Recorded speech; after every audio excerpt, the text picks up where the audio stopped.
My name is Troels Bastrup and I am from Copenhagen, Denmark. And I just came back to Kathmandu after a 3-month stay at Devi Lower Secondary School in Nallu, Lalitpur, Nepal. My experiences in the school has been quite overwhelming. Children and teachers alike can be shy, but once you break the shyness, it's like the most welcoming people in the world. I've been feeling very welcome at the school, and even the children has been very kind to me, and I had so much fun playing with them.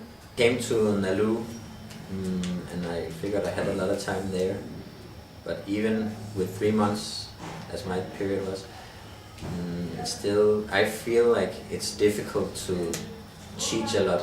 Like maybe I can make a small difference in the children, but with 80 or more children, it's hard to reach all of them. So my philosophy was to inspire the teachers by using some of the methods I know from Denmark and from my own teaching experiences.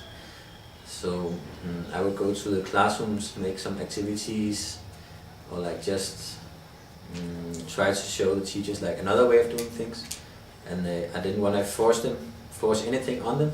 I just wanted to kind of inspire to do something else. Okay, so one activity would be to have them use dictionaries. This is something they're not used to. The school only had one dictionary. After doing some classes where we would like try to translate just short sentences, the teachers actually bought several new dictionaries for the 5th graders, 6th graders, 7th graders, and 8th graders.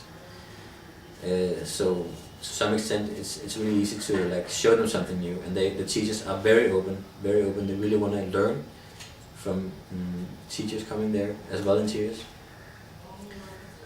So like even small ideas can be turn out very productive.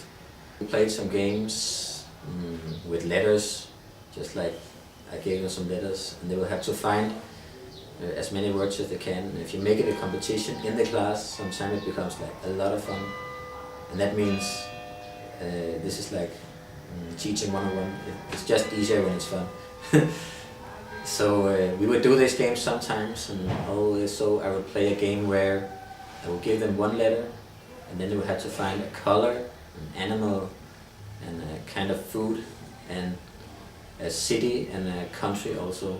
And this turned out also to be very giving. So like, but when they have a map and like a letter, and they have to find a country and a city, suddenly like they look all over the world and find a lot of countries and cities.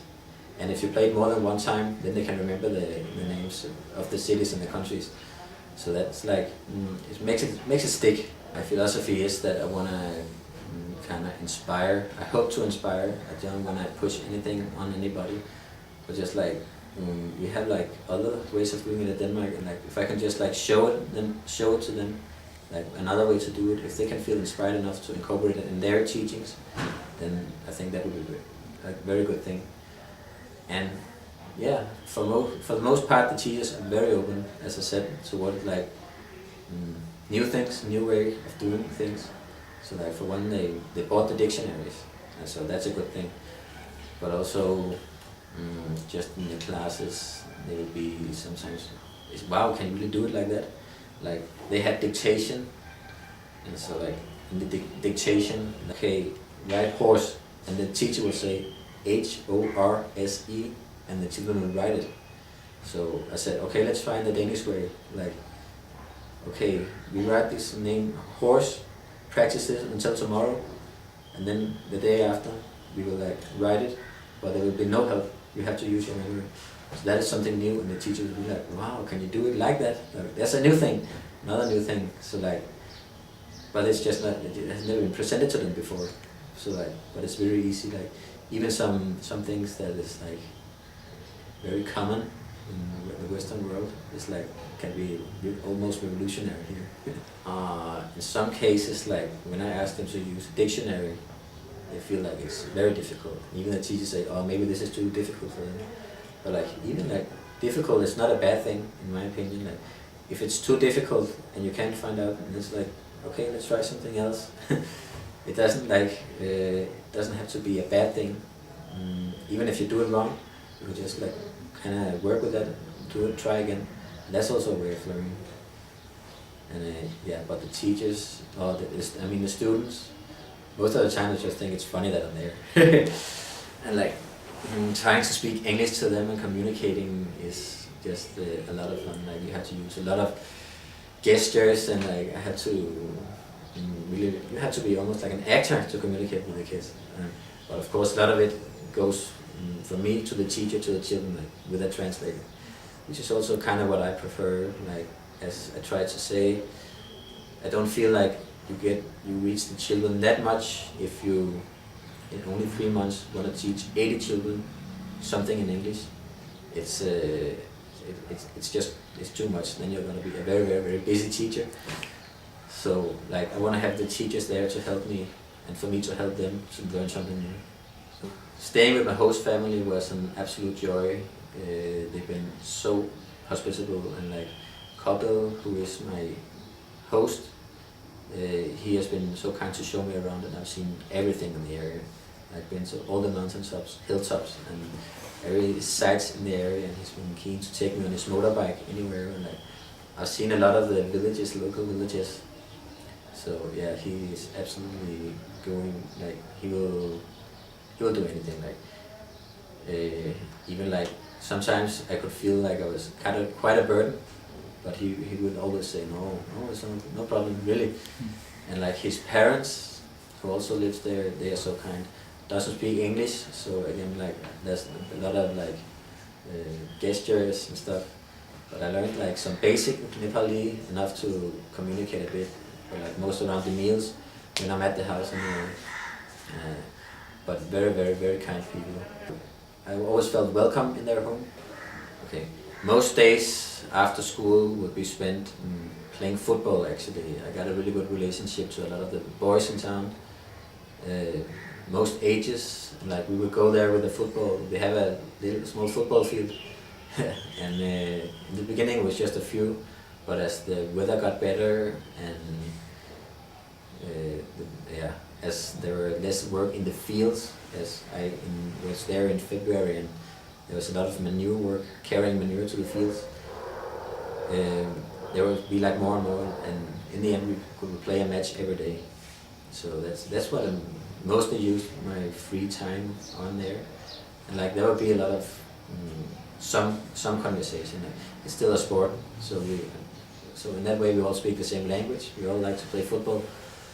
But yeah, I taught them some games with the football, and we even challenged the team from Kathmandu. So we've been training with the football team, especially in the time after examination where there's no school. We would be training most days, and like I would gather a team. From the beginning, I didn't want to, when I was planning my trip into the world, I didn't even settle on Nepal from the start. Like the world was an open place to me, so I decided to do some volunteer work, so I just started to research.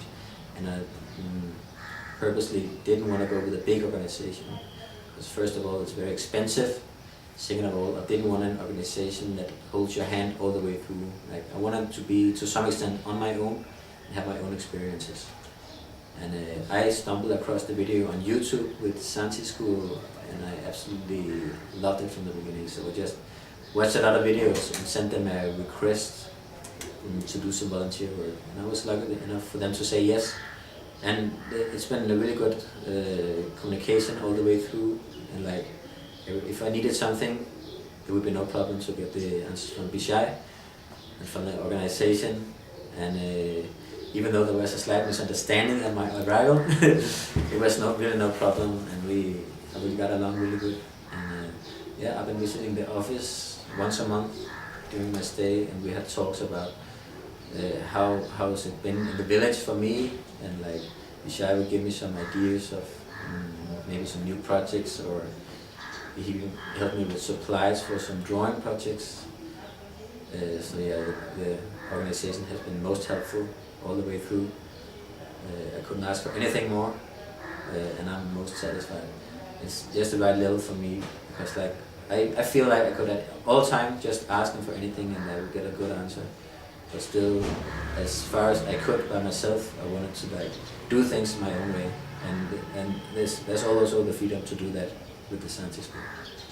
So for anyone who are thinking about volunteering, I absolutely recommend it.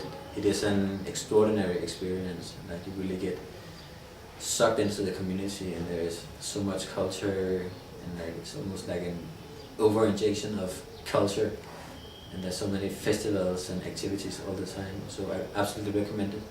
And like spend as much time as you can. Like even 3 months almost feels like not enough. And yeah, and I recommend Santi School anytime, or organization like it, where you get the real, the authentic feeling, like where you're not like being held in the hand all the way through, but still has the support that you need or will need. Yeah.